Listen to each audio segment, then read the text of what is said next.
It's my pleasure. We should bring in Representative Heather Scott here from District 2. Heather, it's good to see you. Good to see you, Matt.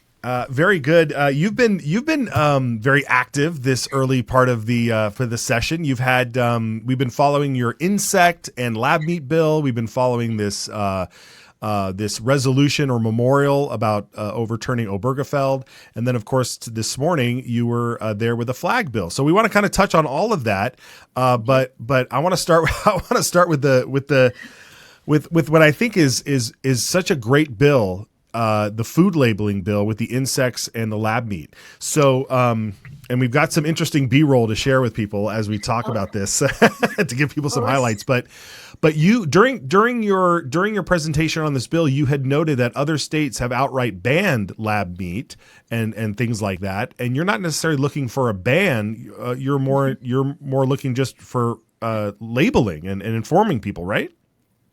Wow, what a graphic there. That's interesting. So I wouldn't mind banning it, but then I knew the pushback would be, why are you telling businesses what they can or cannot do? And that is a good point. We don't want to control technology. We want people to be able to do what they want. But my goal is that people know what they're eating. And I don't want this stuff snuck in to our food source. Now, I did look into the states that have banned it, and they're in lawsuits. So they're going to be tied up in the courts forever. Right. And that's not really fair to do to our AG. We're a small state, so it's hard to pay for big lawsuits. And so while it may be nice to be on the news for Idaho to be standing against this, I think labeling is a fair start, right? If they're going to put it in our state, we want to know what's in it. So yeah. That was the first step. And then when it comes to the insect part, I feel like some of that stuff is already being used because, like you said, there's cricket flour, but maybe it's called something else. So it might be in things that we're already consuming and we don't know, right? Yes, and unfortunately, the deeper I dig, the more I find out, it might be somewhere I don't want to know where it is. I really believe we need labeling, and I will share an update on the bill. The Idaho cattlemen, they came in, they said, we like this. We just want to help make sure things are correctly, they wanted to add a little bit, which I had no problem with.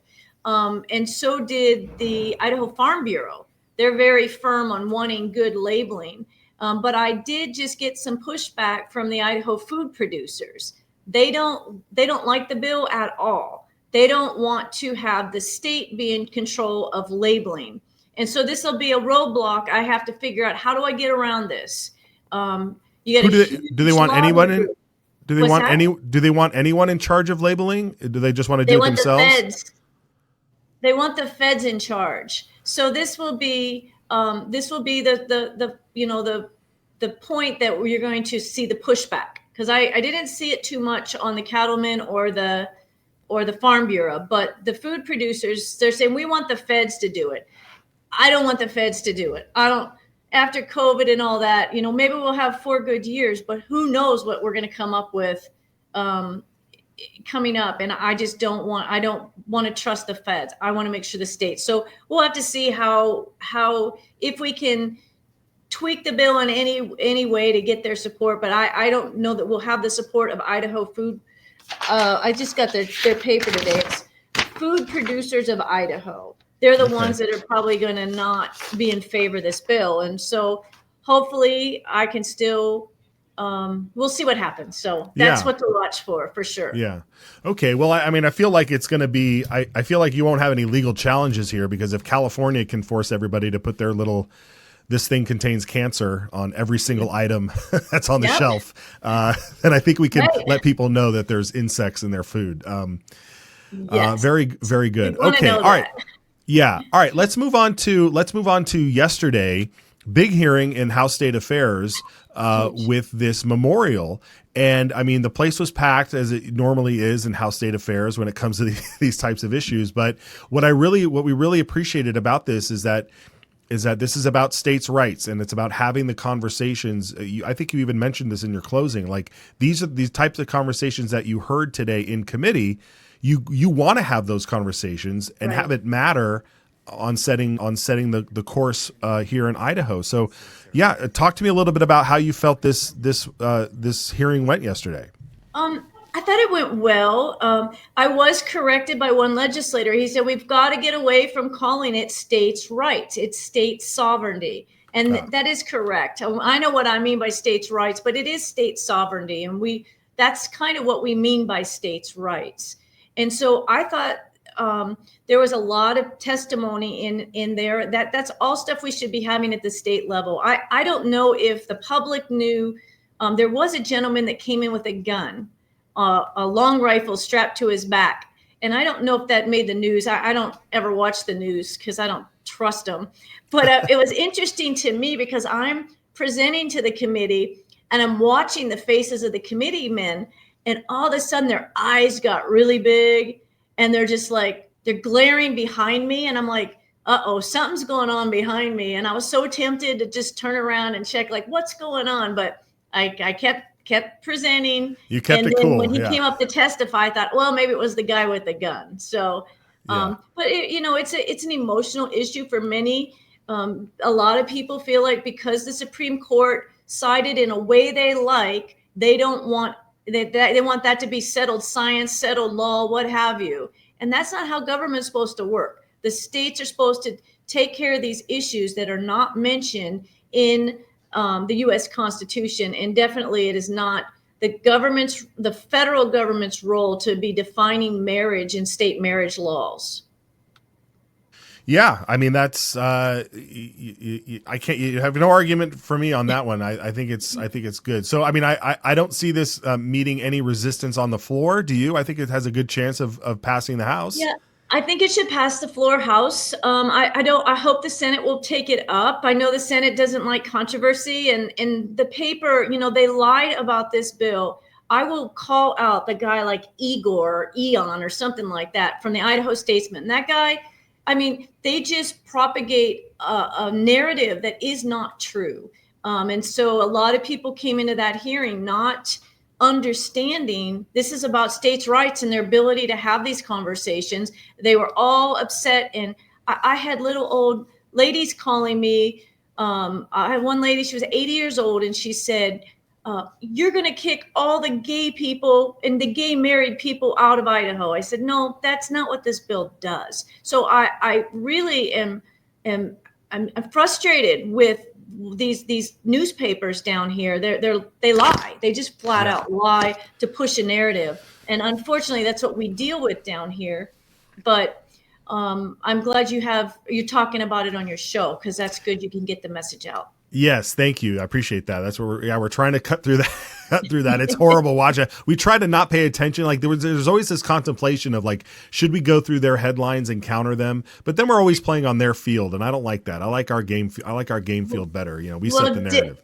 I haven't had time to go through every executive order, but did Trump do anything about the media? Just a joke. Yeah, I know, right? Yeah. Wouldn't have been bad. No. Yeah, he'll just keep batting them around. It's always fun to watch. Okay, very good. Well, then this morning, once again, you had a bill. This is something that Trump did. The Trump administration announced that they only want to see the U.S. flag fly at all of our embassies and all of our buildings across the world, wherever we're stationed at. Right. And they're doing that because for a while during the Biden administration, you would see, the pride flag being hung up there, and stuff. And so, in a similar sense, you want to do that here in Idaho and make sure that our civic buildings are doing something similar, right? Yes, absolutely. Our taxes are paying for this. We do not want political agendas, political flags, and stuff like that flown. So the approach that this bill does is it defines the flags that they can fly, and it starts with the American flag, their official flag. If they have a county flag, they can fly that. Let's see, any of the military branches, they're welcome to do that. POW, MIA flags, and Indian tribes, but we do not want our government pushing agendas, and it's just not appropriate. So taxpayers shouldn't be paying for that anyway. But that's kind of what this is about. Now, I did, if you noticed, if you watched the committee meeting this morning, there's another bill out there that's dealing with the schools. And so what I did was just completely exempted it from my bill, so they can deal with the schools separately, because the schools have lots of banners. They might have programs with other flags, and it's just too complicated. The schools have become behemoth out there. I exempted them all out. And I figured someone that can dig deeper into the school issues and what they're doing there. They're so out of control. I don't even know where to start with them. So I'll let someone else. I think Ted Hill took the lead on that, and he's dealing with the schools. So. Yeah, he was in there this morning, actually. I know that bill has been on the third reading calendar for a few days in the House, but he was there in the House Ed Committee this morning with a new version of the bill, so he's going to swap those two out. Yeah, so that's and sometimes that kind of stuff happens. Like, it just keeps getting held, and there's always usually a reason, something behind the scenes going on, just trying to clean something up, or Yeah, very good. All right, Heather. Well, it's good to see you in action here, getting all these bills out there and getting people talking, and hopefully doing some good stuff out there. So we appreciate you coming on. And how can people follow you, and where can people keep up on your news? Probably just Twitter right now. While I'm in session, I'm super busy. Or you can sign up for me on Substack. I think it's like Rep. Heather Scott. But Twitter is where I'm kind of spending my time. And there's a lot of good things coming. I think citizens are going to be so excited when they see some of the stuff getting rolled out.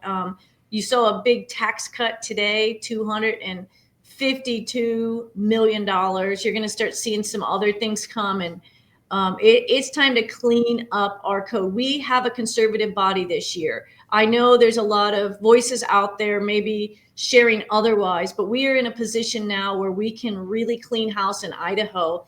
And we just have got to use this opportunity over the next 4 years to actually clean out our code, to get rid of unnecessary programs, and just doge away. Yeah, doge away. I mean, the stars are aligning at the federal level and at the state level. And yeah, we've done a lot. I mean, our organization has done a ton of work trying to help get folks like you in office and really expand the roster of good liberty legislators. And there's a lot. I mean, there's a ton of new people in there. I forget who we had on earlier that mentioned that in the last two cycles, almost half of the legislature has overturned. And you've got all these new people in here. So you've got freshmen this year, you got people in their second term, and there's just a ton. And now we can get the work done. Now we can move forward. So it's really great to see that. And I will say, Matt, I so appreciate Citizens Alliance. Unlike some, you're not dividing, and you're not just out there trying to make money. You are literally getting the issues out there and being upfront and getting us on to tell you what's going on without another side agenda. We've had a lot of issues with outside groups in our state coming in and trying to make money off legislators or off a controversy. And I appreciate the truth in reporting and getting the information out there. So thank you for what Citizens Alliance of Idaho does. Well, thank you for that. I appreciate that. Yeah, we just want to stay focused, so we'll keep moving forward. Good. We do too. We want to get some stuff done this year. Yeah, very good. All right. Well, thank you, Representative Scott. So good to see you. We'll check in with you again, and good luck to you out there. Take care. Thank you so much.